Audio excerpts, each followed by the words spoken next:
everyone, thanks for being here. If you're new here, you didn't miss much. This is my second video. Go check out the first one when you're done here. I am talking about library books that I checked out from my local library here and had to return those. So now I'm going to talk to you and tell you about the books that I started with in the summer. Moving forward, I'll try to go in order. So I started these books in June. The first two books I started before the school year, our school year was ended. So it was a little cheater, but they were really good, so I wanted to include those. So, hey everyone, thanks for coming back. I just wanted to introduce myself. I don't think I introduced myself in the first video, but I am Rhonda Morrison. I'm Mrs. Morrison to about 400 3rd, 4th, and 5th graders because I am their librarian.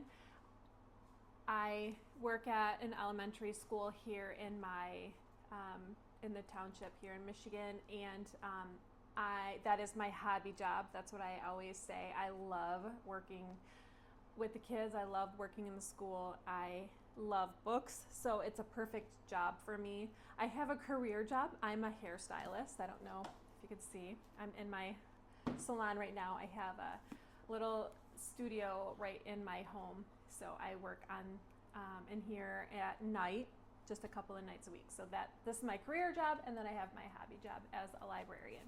So I wanted to start talking about the books that I'm reading because I love to read. I read a lot. I love recommending books to the students that I work with and helping the teachers find books that work for them. And I thought if I started reading the books that they're into, I would know what they're so interested in, and I would also be able to recommend books to them if I know what they're interested in. And my reluctant readers, maybe I can help find them something that I can tell them about, so it'll give them a little bit of a step towards starting a book that they may not have started before, and hopefully we can make some love connections with our books. So I have 5 books that I pulled today. These are the first 5 that I read. The first 2 I did start before the end of the school year, so I started them like the last week of school, and they are companion books. They go, they parallel each other. The first one is Alone, and the second one is Away. So let's talk about Alone. That's the one that I read first. I don't think that you have to read them in that order. This is just the way so it's by Erin Freeman, and she wrote this one first. Our main character is Maddie, and she is planning a sleepover with her friends, and everybody has to bail on the sleepover. Maddie wakes up and the whole town has been evacuated. There was an emergency evacuation, and she is left alone in her Colorado town. She has to figure out what's going on first, but then she goes to these sites where everybody was evacuated from. She finds that her phone will not work, so she tries to call her mom, her dad, her friends, and nobody's answering. So she goes through a couple of days where she is in a little bit of a panic mode, and she meets a dog that she names George. He's a Rottweiler, and he becomes her companion because ultimately she ends up being alone for almost 3 years with no contact with anybody. The power ends up going off. She has to find the generator. She gets that started. She does have some survival skills, so her dad and her were into that. So she learns how to face natural disasters. A tornado hits, so she's able to keep herself safe. Looters, she faces some wild animals, but her biggest thing she faces is loneliness. The genre is poetry because this book is written in verse. That's why I cannot wait to show our students this book. because they all love a good book written in verse, and I think that they'll really like this one because the cover is so beautiful too. Survival. Dystopia, because I see that because of the whole emergency evacuation. Adventure and realistic fiction. So yeah, it was really good. I really liked this one. I think I would probably read it again. I probably gave it like 5 stars on my Goodreads. The other one that goes with it is Away. So these books run parallel in timeline, and we meet one of her friends that she was supposed to have a sleepover with. She is in this book. And so we have Ashante, that was her friend, I believe. It's been a while since I read this book. And she's 12. We have Grandin, he's 14. Harmony, she's 12. And Teddy, he's 11. This follows, these kids are in the emergency relocation camp.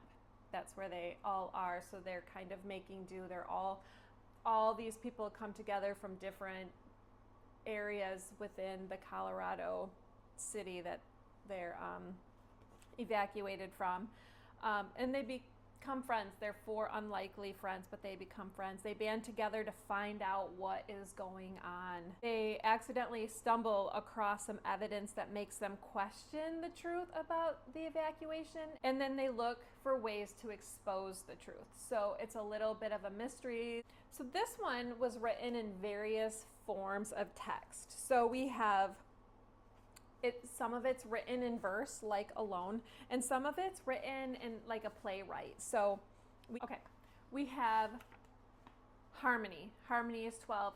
She is writing in letter form. So she is writing to her Aunt Becky. So it always starts out, Dear Aunt Becky. And then we have Teddy, who wants to be a playwright. So we have his is written out in like a play or like a script. So that is fun to read too.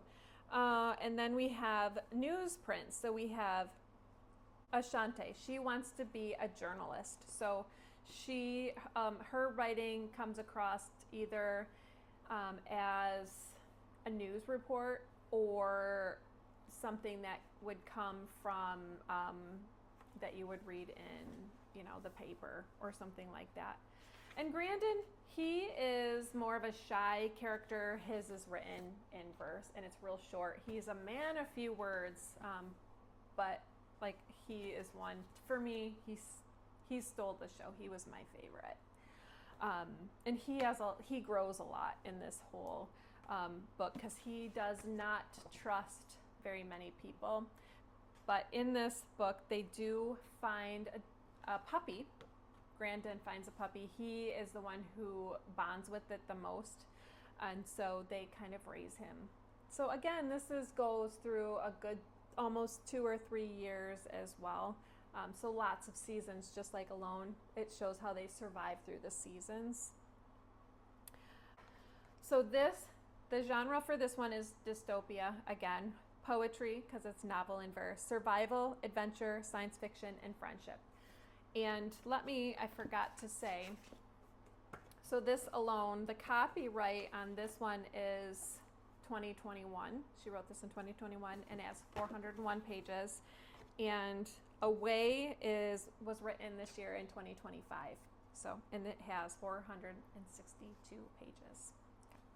So check them out. The next book that I read, I started reading last summer, but I never did finish it, is Pax.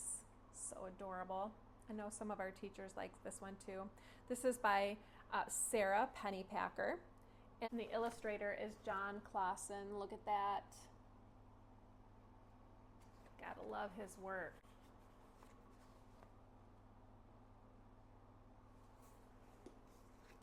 So our main characters in Pax are Pax and Peter, and they're best friends. Peter is a boy, Pax is a fox. And Peter raises Pax up from just a little kit, and he eventually has to say goodbye because Peter's dad enlists in the military. This was I want to say written in the it doesn't really say, but it's in the wartime. So, and Peter has to go live with his grandfather. His grandfather is okay, but he doesn't really have a great relationship with his grandpa, and he's really upset that he had to see Max go. And the whole scene where he has to say goodbye to Pax is traumatic. It's dramatic. It's tragic. It's it's probably one of the saddest little scenes I've read in a book this summer. So he goes to his grandpa's house, and then he decides that he wants Pax back, so he runs away and he goes on a journey to find Pax. And on the way, he falls and he hurts his ankle, and Vola, she rescues him, but she's kind of like a loner. She's older, she's set in her ways, she's rough, she's tough, and she nurses Peter back to health, and he tells her everything, and he wants to go find Pax, and she won't let him go until he's better, and tells him he will not make the journey because he's too wimpy, essentially. And she trains him. So it's like your Rocky scene where she trains him. He builds up his strength. She feeds him, so he's strengthening from the inside out, as well as healing on his ankle. But he is also creating a friendship with Vola. So while Peter is getting stronger and healing, we follow, half of the book follows Pax. And so while Peter is creating a friendship with Vola,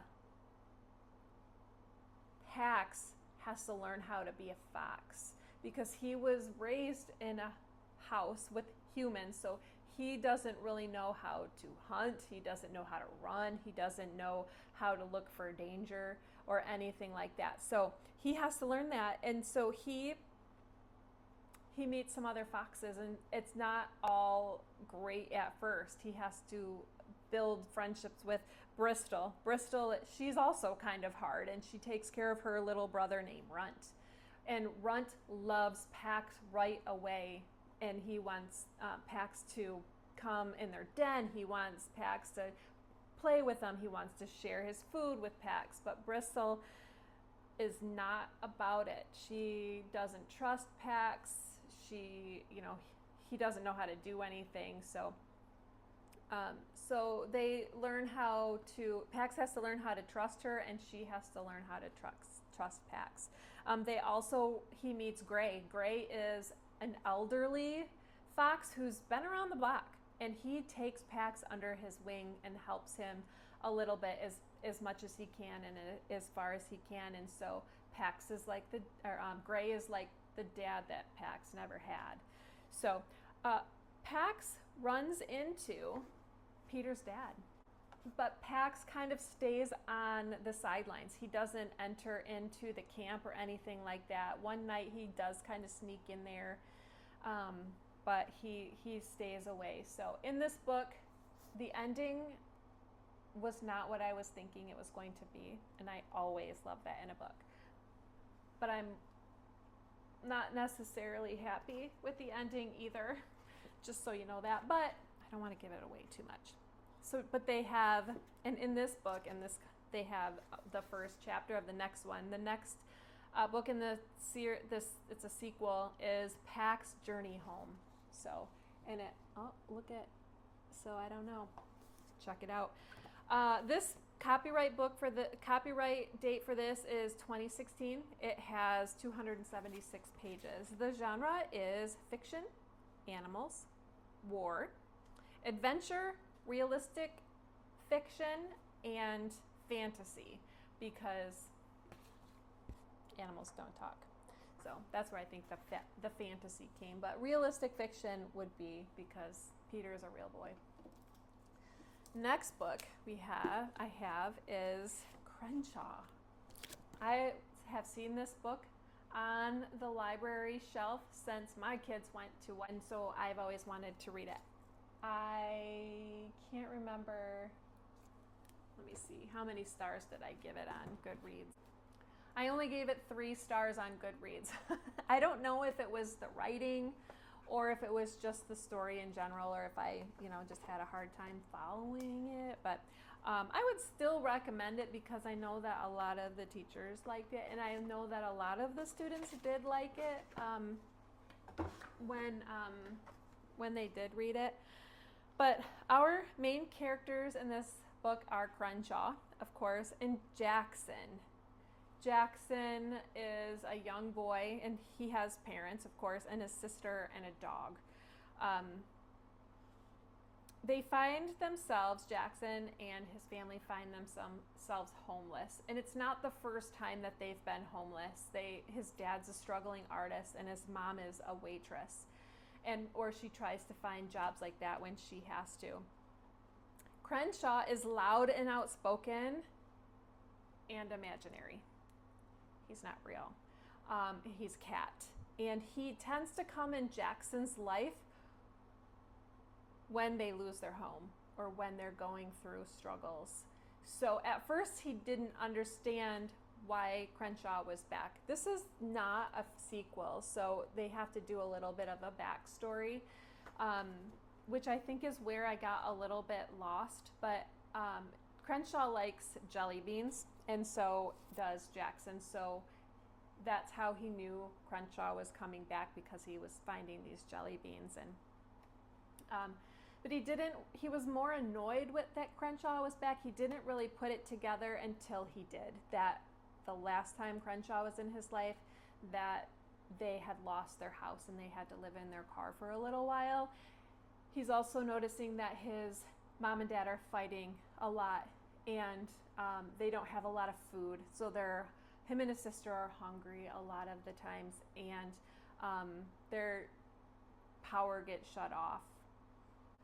Crenshaw helps Jackson because not only does he add friendship and someone to talk to and to a shoulder to cry on, but he does add some humor to Jackson's life, because Crenshaw is a little naughty and he embarrasses Jackson a lot, even though nobody can see him or doesn't even know he's there.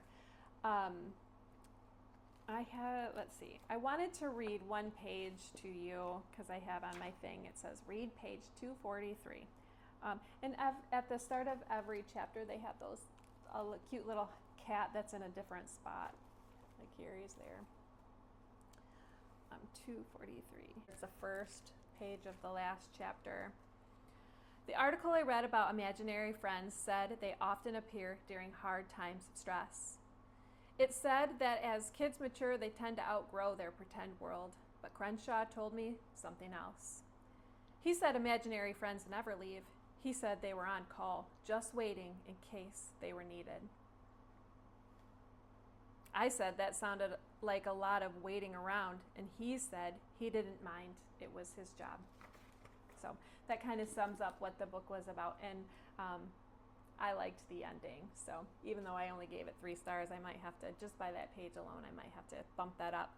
Copyright 2015, 245 pages. It's fantasy, realistic fiction, I guess, because maybe because some people go through poverty. They didn't put poverty on the genres, but on Goodreads, but I think that they should add that one.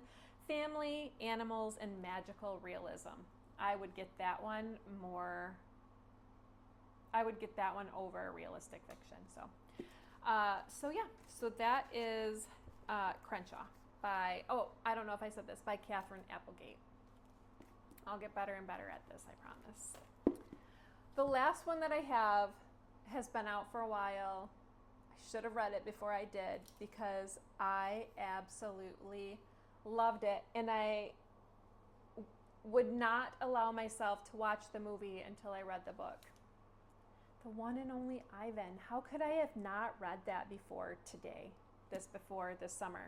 How could I have not have read this before now? I don't know. There's so many books, so little time. I should make a t-shirt. Oh wait, there are t-shirts like that. Katherine Applegate. Award-winning. So obviously our main character is Ivan. We also have Stella, who is an elephant. We have Bob, who is a dog. He steals the show. We always have to have a character that steals the show. We have Ruby, who's a baby elephant, and we have Julia, who is a little girl. This setting is in a mall right off the highway. One thing about Ivan is he loves to paint, and they sell his little art in the gift shop, because Ivan is in he's in a aquarium. Like, you know, people come and watch him, as well as Stella. Bob is just a stray dog who comes and goes whenever he wants. He can get into Ivan's habitat. He comes and goes whenever he wants. So they add Ruby, the baby elephant, and they put her in with Stella. And Stella takes Ruby under her wings, but Stella's not doing well. She's sick, and she, on my little card, I just have a little sad face. That's all I want to say. Stella goes away.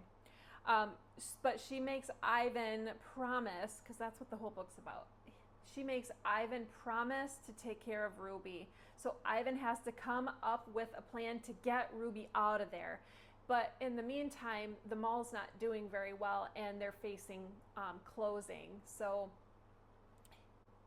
Ivan needs to come up with a plan to save Ruby. And does he do it, or does he not?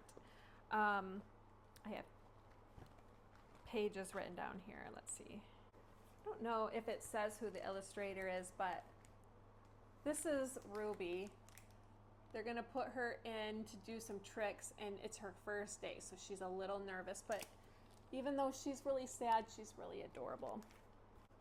Here's two more little illustrations. There's Ivan. He's doing some of his drawings. Julia, our little human in this, she is the janitor's daughter. She is also an artist. So she brings Ivan some paper, and she also brings him some paints, when, you know, just different things here and there. So they bond over that, and she plays a role in helping them find a new place as well. So she's a little sneaky, or she sneaks in there in scenes. The copyright for this one is 2012. It has 300 pages, and the genres are fiction, animals, fantasy, and friendship. And 2012, 13 years ago, and I'm sure if you're a book lover, a middle school or a middle grade book lover, you know that this was the first one of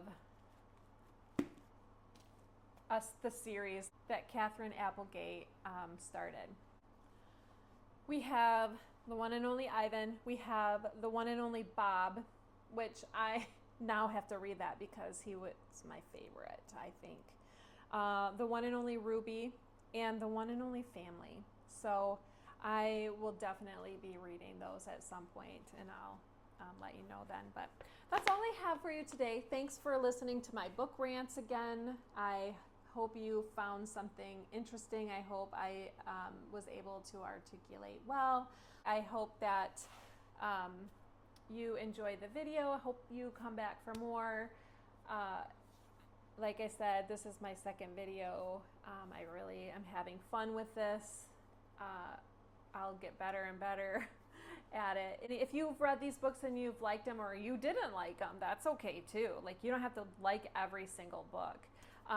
Write it in the comments. Let me know. Like, what did you love about Crenshaw? What did you love about PAX? What made you super sad about PAX? Like, what would you have done if you were alone in your city for 3 years? Would you have made it? Like, yeah. So let me know what you liked, what you didn't like about these videos. It's okay. And if you want to come back, I would love that. Thanks for listening to my book rants. I'll see you soon. Bye.